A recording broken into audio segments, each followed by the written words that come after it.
तो अरविंद केजरीवाल, जिन्होंने दिल्ली सेवा बिल राज्यसभा से पास होने के बाद केंद्र सरकार, खासतौर पर गृह मंत्री अमित शाह और प्रधानमंत्री नरेंद्र मोदी पर जम करके हमला बोला है और आरोप लगाया कि दिल्ली की शक्तियां छीनने की कोशिश की गई हैं। बीजेपी दिल्ली में जीत नहीं पाई, इसलिए केजरीवाल सरकार को लाचार करने की कोशिश की गई है। मैं दिल्ली का बेटा हूं। और साथ साथ केजरीवाल ने सभी विपक्षी पार्टियों को, जिन्होंने इस बिल को लेकर के समर्थन दिया, उनका शुक्रिया अदा किया है। प्रधानमंत्री मोदी जी कह रहे हैं कि मैं सुप्रीम कोर्ट को भी नहीं मानता। जिस देश के प्रधानमंत्री उस देश की सर्वोच्च अदालत को नहीं मानते, उस देश का क्या भविष्य हो सकता है। सीधे सीधे वो कह रहे हैं सुप्रीम कोर्ट जो मर्जी आदेश पास करे, अगर मुझे सुप्रीम कोर्ट का आदेश पसंद नहीं आया तो मैं उसके खिलाफ कानून बना के सुप्रीम कोर्ट के आदेश को पलट दूंगा। इतना अहंकार हो गया इन लोगों को। इन लोगों ने देखा कि दिल्ली में आम आदमी पार्टी को हराना बहुत मुश्किल है।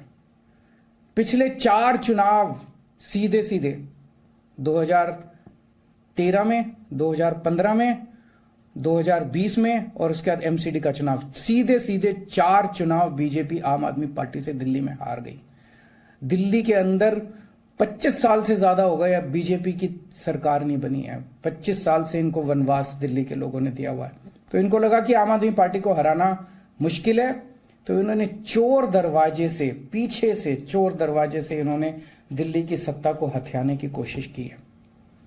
तो विपक्षी एकता के बावजूद यहां दिल्ली सेवा बिल राज्यसभा से भी पास हो चुका है। हमारे सहयोगी रवि त्रिपाठी इस बड़ी खबर पर हमारे साथ जुड़ गए हैं। रवि, केजरीवाल का भाषण आपने भी सुना, क्या इस पूरे भाषण का लब्बो लुआब है आपकी नजर में? देखिए, लबोलुआब यही है कि दोनों को जनता को एड्रेस करना था। अमित शाह भी बार बार अगर संसद में बोल रहे थे तो बार बार ये कहना चाहते थे कि देश की जनता ये सुन ले, ये देख ले कि ये अधिकार हमें दिया है, संविधान के तहत ये अधिकार है, कानूनी अधिकार है हमें इसमें बदलाव करने का और इस तरह के कानून हम बना सकते हैं। दिल्ली को लेकर तमाम सारी चीज़ें जो है केंद्र सरकार के अधीन है, केंद्र सरकार उस पर कानून बना सकती है। यहाँ तक कि दिल्ली के कानून को पलटने का अधिकार भी केंद्र सरकार को है, संसद को है, कहीं ना कहीं। तो सब हवाला दिया उन्होंने, एक एक करके अपने जवाब दिए जितने आरोप उन पर लगाए गए थे। लेकिन केजरीवाल को साहब को पता है कि चूंकि आंकड़ा गणित उनके पक्ष में नहीं था, एक चीज साबित होगी कि पूरा विपक्ष एक साथ खड़ा दिखा। तो कहीं ना कहीं उनको अपने वोटर को मैसेज देना है। अमित शाह अपने वोटर को मैसेज दे रहे थे और केजरीवाल प्रेस कॉन्फ्रेंस करके अपने वोटर को मैसेज दे रहे थे किस तरह से इस बिल को पास करके दिल्ली की जनता के साथ धोखा हुआ है, दिल्ली सरकार को कहीं ना कहीं अन्याय किया गया है, दिल्ली सरकार को रोकने का काम किया जा रहा है। और ये बताने की कोशिश कर रहे थे कि चुनाव हारने की वजह से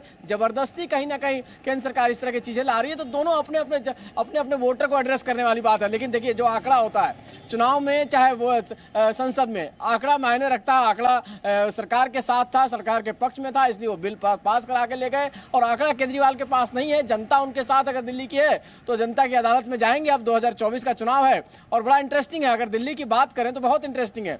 जो अमित शाह ने शुरुआत में कहा कि पंचायत का चुनाव आप लड़के जीत कर आते हैं और सांसद का अधिकार मांगते हैं, तो कहीं ना कहीं एक बात क्लियर है कि दिल्ली की जनता बहुत क्लियर है। दिल्ली में सेवा सर्विस के लिए वो केजरीवाल को वोट देती है और केंद्र में कानून बनाने के लिए 7 लोकसभा सीट जो है नरेंद्र मोदी को देती है। तो दिल्ली की जनता बहुत स्मार्ट है और दोनों पक्ष अपनी अपनी बात रखकर कहीं ना कहीं जनता को समझाने की कोशिश कर रहे हैं कि अमित शाह कह रहे हैं कि शराब घोटाले की फाइलों को दबाने के लिए ऐसा काम किया गया।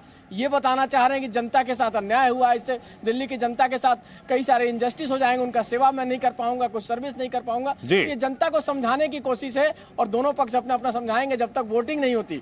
ये तो संसद के आधार, एक तरह का संसद में फैसला हुआ वोटिंग के आधार पर, लेकिन जनता की अदालत में जाना है 2024 में और दोनों अपनी अपनी स्क्रिप्ट तैयार कर रहे हैं, दोनों अपने अपने वोटर को समझाने की कोशिश कर रहे हैं। जी बिल्कुल। तो केजरीवाल का यह दावा है कि उन्हें सेवा नहीं करने दी जा रही है, उन्हें काम नहीं करने दिया जा रहा है, जबकि अमित शाह ने यह दावा किया कि उन्होंने अपने लिए आलीशान मकान बनाया, शराब घोटाला किया और उससे बचने के लिए अफसरशाही को अपने शिकंजे में लेना चाहते हैं केजरीवाल। तो बिल्कुल वाजिब बात कही आपने रवि कि कहीं ना कहीं दोनों अपने अपने वोटर को एड्रेस कर रहे थे। लेकिन इन सब के बीच अगर बात की जाए राज्यसभा की सियासी ताकत को, तो सरकार के पास अपर हैंड दिखता है और निश्चित तौर पर ये जो अभी काउंटिंग है 131 वर्सेस 102 सरकार को अभी एम्बोल्डन करेगी, मजबूत करेगी। अब बिल्कुल देखिए, चूंकि कल से अविश्वास प्रस्ताव पे वोटिंग होनी है, चर्चा होनी है प्रधानमंत्री मोदी आपको रिप्लाई करेंगे 10 तारीख को सेकंड हाफ में वो रिप्लाई करने वाले हैं। तो यहाँ से मतलब राज्यसभा से भी सरकार मजबूत दिख रही है और लोकसभा में तो उनके पास बहुमत है ही।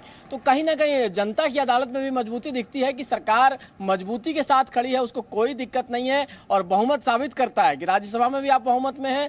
भले ही सिंगल लार्जेस्ट पार्टी है बीजेपी, अकेले दम पर बहुमत पे नहीं है, लेकिन मैनेजमेंट करके देखिए उनके साथ जो अलायंस पार्टनर उनको मिला के लगभग 110-11 की संख्या थी, लेकिन लगभग 20 सीटों के आसपास 20 के आसपास सांसदों का समर्थन उनको मिला है, बीजेडी का मिला है, वाईएसआर का मिला है। तो इस मामले में भी अलायंस पार्टनर के मामले में भी देखा था आपने आंकड़ों का खेल, जब वहां 26 की संख्या गिनाई गई तो यहाँ 36 या 38 पार्टियों की संख्या गिनाई गई। तो चुनावी साल है, चुनावी साल में इस तरह की चर्चा चलती है। जी न्यूज़।